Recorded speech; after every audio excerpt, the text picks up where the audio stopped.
আসসালামু আলাইকুম বন্ধুরা, সবাই কেমন আছেন? আশা করি সবাই ভালো আছেন। আজকে আমি পটল ভাজি করব, আলু দিয়ে, পটল দিয়ে আর কাঁঠালের বিচি দিয়ে।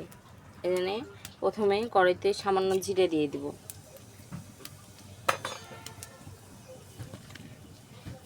এখন পেঁয়াজ দিব, কাঁচামরিচ দিব,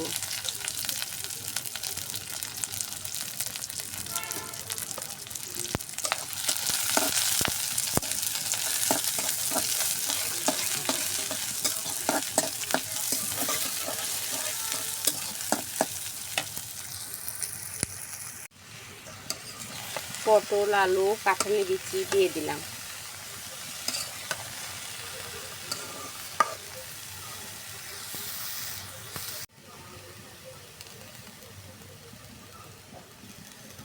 সামান্য হলুদ, লবণ,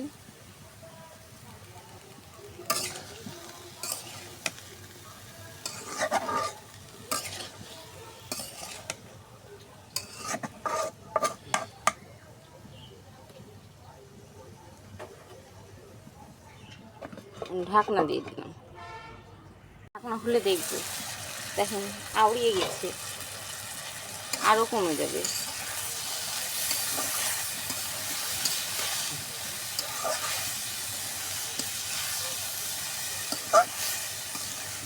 আমাদের বাসাতে ভাজিটা খেতে সবাই ভালোবাসে, কাঁঠালের বিচি দিয়ে, পটল দিয়ে, আলু দিয়ে।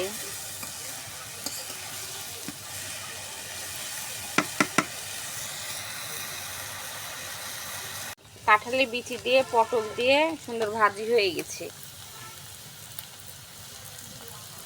খাসির মাংস রান্না করব। খাসির মাংস রান্না করার লাগে আমি তেলটা গরম করে নিয়েছি, কয়েকটা আমি আলু এখন ভাজে নেব।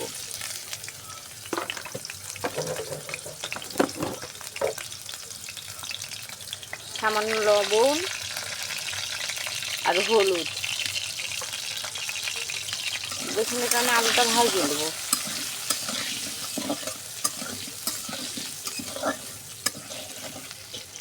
হালকা হালকা লাল লাল করে ভাজে নেব। দেখেন আমি লাল লাল করে আলুগুলো ভাজে নিয়েছি, এখন আমি আলুগুলো তুলে নেব। আমি পেঁয়াজটা সুন্দর করে ভাজে নেব। আলুগুলো ভাজা হয়ে গেছে ওই তেলেই।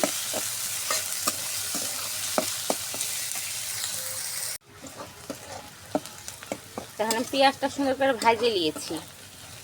এখন আমি এর মধ্যে আদা রসুন দিয়ে দেব। আমি আদা রসুন বাটা দিয়ে দিলাম। এখন আদা রসুন বাটাটা আমি পেঁয়াজের সাথে আটকে সুন্দর করে ভাজা ভাজা করে নেব।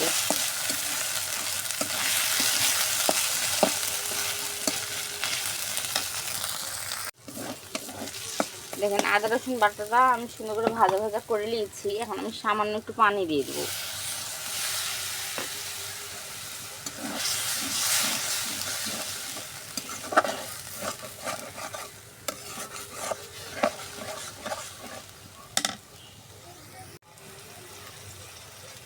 এখন লবণ,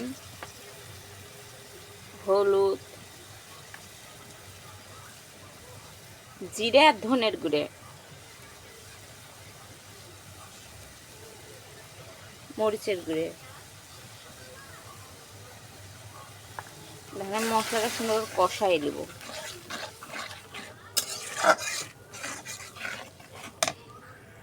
দেখেন আমার মশলাটা সুন্দর তেল বাড়াই গেছে, আর মশলাটা সুন্দর কষানো হয়ে গেছে। আমি এখন খাসির মাংসগুলো দিয়ে দেবো।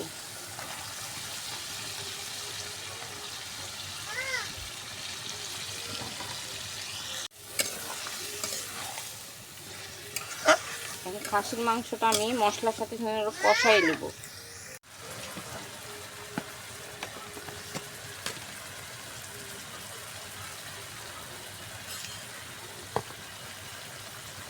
সামান্য কাট মশলার গুঁড়ো দিয়ে দেবো। আমি পিষে দিইনি, গুঁড়া দিব, আপনারা চাইলে পিষেও দিতে পারেন। আমি অল্প করে দেবো। গোটা গোটা ফল দিয়েছি, কাঠ ফল দিয়েছি, বেশি দিলে গন্ধ হয়ে যাবে।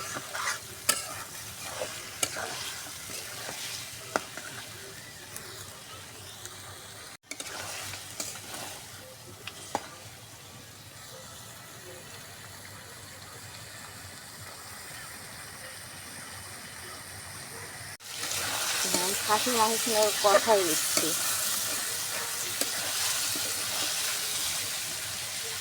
ভাজা আলুগুলো দিয়ে দিব।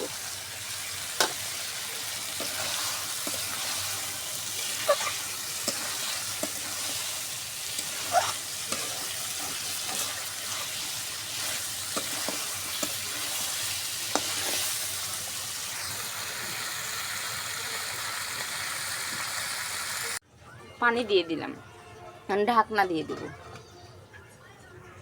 আমার খাসির মাংস রান্না হয়ে গেছে। আমার খাসির মাংস রান্না হয়ে গেছে আলু দিয়ে। খাসির মাংস রান্না আপনাদের কেমন লাগলো অবশ্যই আমাকে কমেন্ট করে জানাবেন। আসসালামু আলাইকুম।